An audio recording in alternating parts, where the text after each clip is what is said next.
the GM of the LAC, kind enough to call into this show here 2 days before the schedule release. Tom Telesco. How you doing, Tom? I'm doing great. You think I could just do this in studio, right? You could. Where are you? Where are you? We're in Orange County. Oh, boy. Yeah, you know what? As the crow flies, not so bad. But here in Southern California, for the rest of America, forget that noise. Hour and a half. North 405. But why don't you just hop in the Charger helicopter? You don't have one of them?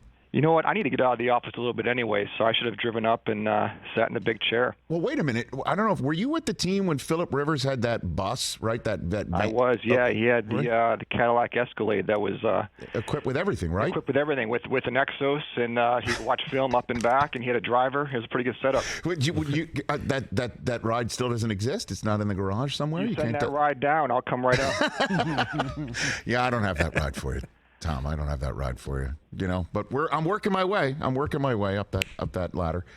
So what does your job entail right now?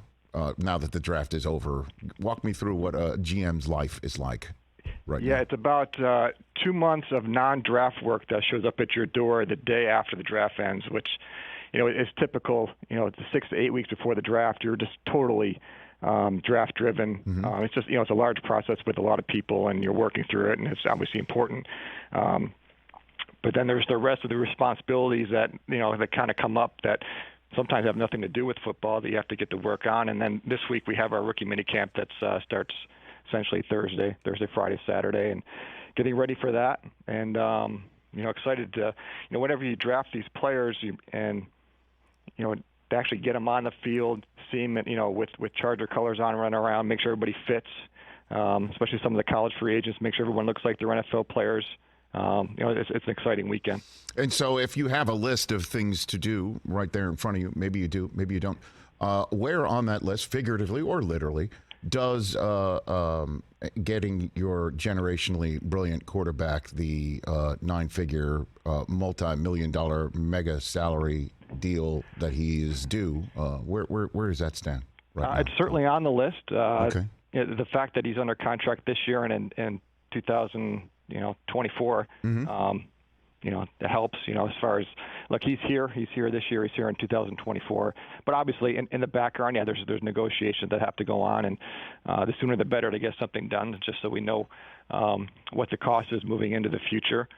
So it is on the list, something that we're working on, and, we'll kind of see where it goes from there. Not to have your negotiating strategy laid out completely on the table, but because as you point out, he is under contract. However, it's now become vogue, if not expected, in our league to give this contract to somebody just after 3 years. What is your philosophy on that front, Tom? Well, certainly with a contract like his, from my standpoint, the sooner the better. Just to have some cost certainty moving forward and know exactly where we're going to be. We know, building the football team and, when your quarterback is taking up a higher percentage of the cap, and it's not just the quarterback. We've had some other players on our roster that are, towards the top of the pay scale at their positions. There's a certain way you have to build a team. But certainly with our quarterback, in respect to him, just to have some known certainty moving forward. And like I said, sooner the better. But this process, sometimes it goes quickly, sometimes it takes time. They're all a little bit different. We'll work through it and get to the right spot. So, because again, when you say sooner the better, also in our world, in our NFL world, going sooner is also better because the price only goes up. From your point of view, I mean, did you when Hurts signed and then Lamar signed, did you immediately go into the details of those deals, Tom? Yeah, that's part of the job. As contracts come in, you have to look at them, and because their side of his agents do the same thing. The prices always go up. I know when we signed Mike Williams a couple of years ago, I know when we signed him, a lot of people thought the numbers were high, and then about 2 or 3 weeks later, all of a sudden the numbers didn't look too bad. Right. But when you talk about years forward, look, there's always going to be the next player that's going to be the highest paid player. There's always going to be the next player that has a lot of money due to him, and it's just the nature of the business. And in these situations, where he is in his career and his age, the sooner the better for us. And then in the meantime, taking care of him as a player and causing him to get any better is part of your job, Tom Telesco. So walk me through what Kellen Moore is going to bring to the equation, your new offensive coordinator from Dallas. What do you think here? A fresh new set of eyes, someone that has a proven track record as an offensive coordinator and as a play caller at Dallas. I really like that quarterback playing background. So Justin's going to have somebody, more likely on the sideline. I think Kellen will be on the sidelines, not in the press box, but some of the sidelines that he can talk to, eye to eye. And Kellen's been in that spot, albeit as a backup quarterback in the NFL, but he's seen what Justin is seeing. So when they have these discussions, they're coming from the same plane. We're really excited about Kellen. He was great to work with through this offseason so far, not only in the free agent process but in the draft process. I love how he communicates what he likes in players, what he thinks fits his scheme and what doesn't fit his scheme. He's been excellent to work with, and we're excited about it. And again, obviously, you're going to let him do his thing. And Brandon Staley's got a defensive pedigree as a professional coach, but the guy's a former quarterback as well. The general sense that Herbert needs to push the ball down more, or at least have a scheme that calls for it, is that something that you think is fair? Or not so much, and you're just going to see the same that we've seen the last couple of years from this offense? I think with any offense, you don't want to be put in a box and say we can only do this. The great thing about Kellen is he takes what our strengths are, tries to maximize those, trying to minimize the weaknesses. We'd like to get the ball at the downfield a little bit more. We do need more explosive plays out of our offense. We do need to play better on first down, which is the most important down of each set of downs. So we don't end up in 2nd and 8 and 2nd and 10. And I think he'll bring that to us. We're trying to get enough weapons around our quarterback, along with protecting him up front, to give Kellen enough things on the menu to go to try and manufacture some bigger plays downfield, some quicker scores, without having to go, every single time go with 8, 10, 12 play drives to score. So that's the hope. Well, in terms of quick scores, Tom Telesco, as a Michigan Wolverine fan, you choosing Quentin Johnston, I still have the scars of the Fiesta Bowl watching him run free, and you drafted him with your first selection in this year's draft. I could have helped you scout him, by the way, Tom. I don't know, you didn't reach out to me, but I could have helped you scout him.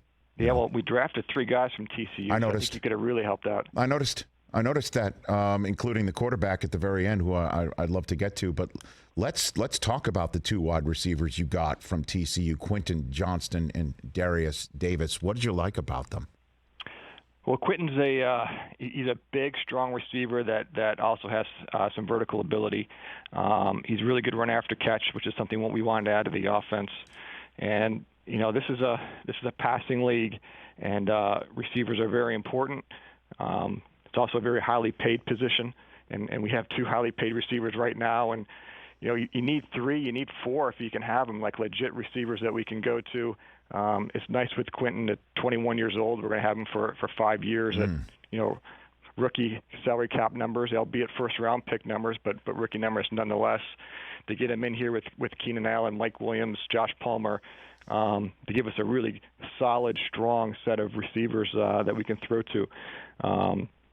He has all the intangibles that we look for in the position. There's still a lot of growth to come. Our receiver coach, Chris Beatty, is going to really work with him hard on coming up with that savviness in routes and the feel you need at this level, because at the college level, when you're really big and talented, you can kind of rely on your athletic ability, your separation quickness, your speed, your strength to win. But at this level, you need all of that plus the route running technique that he'll continue to pick up here. So that was important for us. And then Darius Davis is really a dual returner, punt and kickoffs, and then he'll probably have some role in the offense to help to kind of carve out as we go into training camp, is someone that can just get the ball in his hands quickly and let him go pick up yards for us.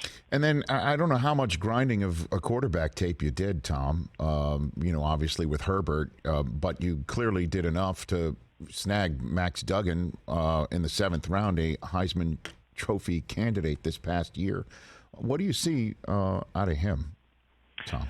Well, first of all, like our scouting staff, they scout all these players no matter, just like we have an empty roster, don't have anybody. So, we're doing work on the top guys, we're doing guys in the middle, guys. So, and with Max, I mean, honestly, if you never watched any film on him and just watched a game on TV, it'd be hard for you to say that like that's a guy like I want to be in the huddle with. I mean, just the way he plays, the grit, the toughness, the ability to move the team, great leadership ability. I mean, that just kind of jumps off the screen at you. And then as far as the becoming an NFL passer, there's some work that has to be done there. But we think he has some skills to do it. He has got really good arm strength. He's smart. He processes quickly. He's got great work ethic. So we're excited to get him in here and kind of give him an opportunity to compete for a job. And yeah, he was a fun football player to watch. I mean, he was not a hard guy to scout. So when you're stacking your board for the draft, you stack the board as if you don't have anybody on your team, and you just go ahead and do that. And quarterback might have been top of your draft board, right? Yes, is that the way it works? Initially, yes. We'll make some adjustments. Obviously we weren't taking a quarterback in the first round, but I also like there's certain instances I like to have the names and the numbers up there so I can see who will go off before we pick. But our scouting staff did a lot of work on those top quarterbacks. You never know down the road when you have to maybe go look back at your college work on those players. And they're also players that we're going to play against, as an opponent. So we like to do as much work on those guys as we can. Of course. And so are you willing to share who was the top quarterback on your draft board, Tom? That I'm not willing to share. Okay. At least I asked, right? I mean, yeah. I gotta ask. Yeah. So then let's go back, if you don't mind. He just hit the Wayback Machine a little bit here. When you were on the clock and the Dolphins had a pick and they chose Tua and not Justin Herbert, walk me through those moments for you, Tom Telesco. Well, that was obviously that was the draft that we all did from home. That was the COVID draft, so that was pretty interesting because I was essentially sitting by myself. I had my wife and kids in the room, but I had everybody on Zoom in front of me, and kind of myself and our staff probably a week to 10 days before the draft, we do a lot of work on what we call draft management, trying to get a feel for where players are going to go, how we can kind of attack the draft to try and acquire the players that we like. Kind of had a feeling that pick was going to go off before us, but you never know until that name comes in. But that was such an interesting draft just because you're used to being in a draft room with your whole staff and being able to kind of talk some things out. But that one, I'm sitting in front of two screens, one with the draft on it and one with Anthony Lynn was on there and Kevin Kelly, JoJo Wooden, our whole staff was on the other one in the Zoom and kind of waiting for it to come off. I know at that time we did not want to have to trade up. We certainly weren't going to trade back, and it kind of worked out the way we had hoped. Yeah, you'd think normally the biggest moment when your wife and kids are in the room for your life is when they're born, right? In a delivery room. But here was another very important moment in your life with your wife and kids in the room, in the delivery of Justin Herbert, I guess, Tom. It was a pretty interesting experience. It really was. I mean, I told people this going into it, I had a lot of reservations running a draft from my dining room. First, the whole logistics of it, if the internet goes down, and then, look, this is not a one-man show. Right. There's a whole group of people that are involved in this.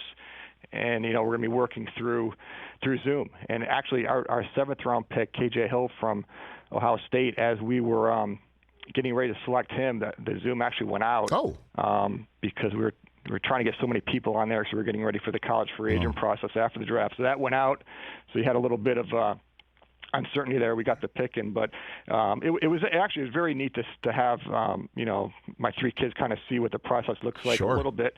From home, and it's a once-in-a-lifetime experience. Hopefully it never happens again. Well, of course, I know that. So I asked this of Brandon Beane the other day in regards to Josh Allen, but when did Herbert have you at hello? Did he have you at hello, Tom Telesco? When did you know this was your guy?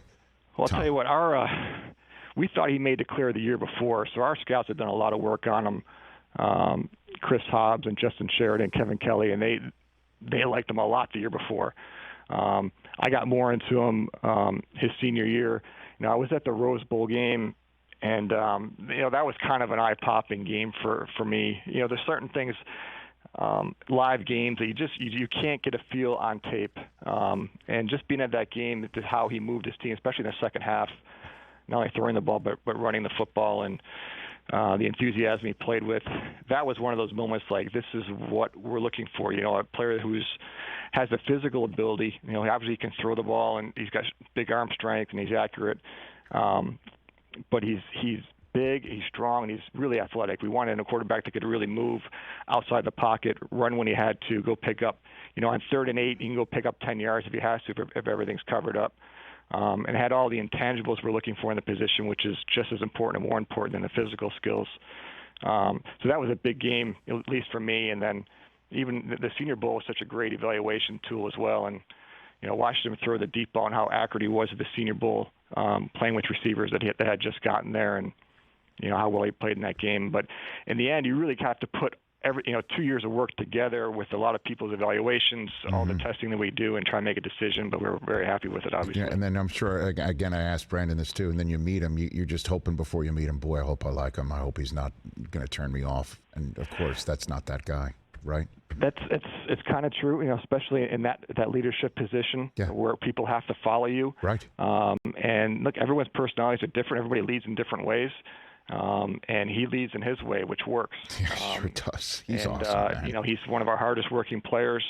And when guys see, when you're leaders, when they're your hardest working players, when your young players come in, especially as rookies, and they see your top players work that hard, they just naturally get in line with that, because a player comes in and figures, I'm not as talented as Justin Herbert, and look how hard he works. I need to work just as hard as him, or probably harder to get to the level I need to get to. So that's a big part of being a quarterback. And last one for you, Tom Telesco. Where do things stand with Austin Ekeler? Where do things stand with him right now? Nothing's changed. His situation is unique. I completely understand that, which is why we kind of allowed them to kind of look and see if there was something out there available. It's not something that we had no intent, no interest of trading him, but fully knowing his situation, so go ahead and do it. And I talked about this, I think it was last week, with my former boss Bill Pulling, who's now in the media, which hard to imagine, but it's as a GM, you have to deal with a lot of people's salaries, and it's a challenge. And it's not just players. Like, as a GM, you're dealing with players and coaches and scouts and front office executives and support staff, and there's definitely a point in everyone's career that you feel like you're not being compensated appropriately. And obviously, that's not just football. It could be any business. Yes. But when I was talking with Bill, and I know he didn't remember this story when he was a GM with the Colts, and I was there. I was probably my second year with the Colts, like my 5th year in the NFL. And I go into his office because my contract was up. He slides a piece of paper in front of me. I look at it, and the number was a lot lower than I expected. And my heart just dropped. And, I just felt, even though I was a young guy, I just felt like I was kind of, showing more value than I was being paid. And, it bothered me initially, but then, the way it was then, and I was a young guy, you just put your head down and get back to work. But the perspective that I have now in this chair that I didn't have then, that Bill had, is, there's just so many factors that go into somebody's salary that doesn't necessarily mean, it's not always a reflection of how they feel about you as a person. And I didn't get that then. I get it now, because I have to deal with a lot of people. But I also knew with Bill, like, you work hard for Bill, he would run through a wall for you. And then I was lucky enough that, things worked out well for me down the road. But, look, dealing with people's salaries is not easy.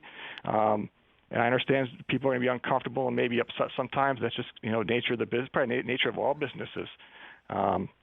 But I get it. So, but yeah, I guess that's a long answer to a question. Hey, look, nothing here has really changed. He's a big part of this team, big part of an offense that obviously we want to get more explosive, and he leads the league in scoring. Yeah, he's a big part of that. So, we added a receiver in the draft. There's a couple receivers in the draft, and hopefully we're going to get after that this year. Because again, he's such good people, and I know you'd agree with that. And in the same way that you want your quarterback to be the hardest working guy, you also want to reward, I imagine, guys who are the Austin Ekelers of the world, who just score touchdowns and are so crucial, but also come from nowhere, essentially, to be such a crucial part of this. So what is your relationship with him, if you don't mind me asking, before I let you go into the summer, where I'm assuming he will show up on time?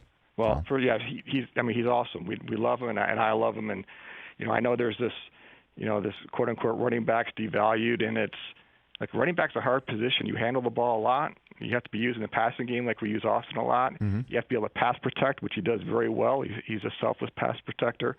But no, I mean, I love him, and there's just always that business part of it. You have to try and work everything together. But I can't, and it doesn't matter if Austin came from, Western State or came from University of Colorado. I mean, it doesn't matter where he came from. When he got here, he came in, earned a job, and it's been a big part of this organization for a long time. So, yeah, it's not always easy situations, but yeah, I absolutely love him. Tom, thanks for the call. Greatly appreciate it. I'll send the Phillip Rivers ride, but all I got right now is just the hoopty, the Rich Eisen Show hoopty, and that's not for you. He's probably using that ride is probably DJ right now. Daniel Jeremiah is a diva. You are correct. You are correct. I'm not gonna lie. Did you see the dog pee on him, Tom? Did you see the I didn't see it. I heard about it, and yeah, I guess that would be one of the highlights of the draft, right? Especially on the third day that late. Yep. There's the dog named Patrick. By the way, I think he pointed out that a dog named Patrick in Kansas City peed on the guy who calls games for the Chargers on purpose. I think he said. So, that's what DJ said, Tom. All right. Take it up with him. Yeah, I'll take it up with him. Take it up with him. He might actually be charging the Spanoses for dry cleaning. I don't know. Check that out, the paperwork. I definitely will. Hey, thanks for having me on. Thanks for calling, Tom. Greatly it. appreciate it. You take care. You. That's Tom Telesco, the general manager of the Los Angeles Chargers. Catch the Rich Eisen Show every single day on the Roku channel, 12 to 3 Eastern, for free.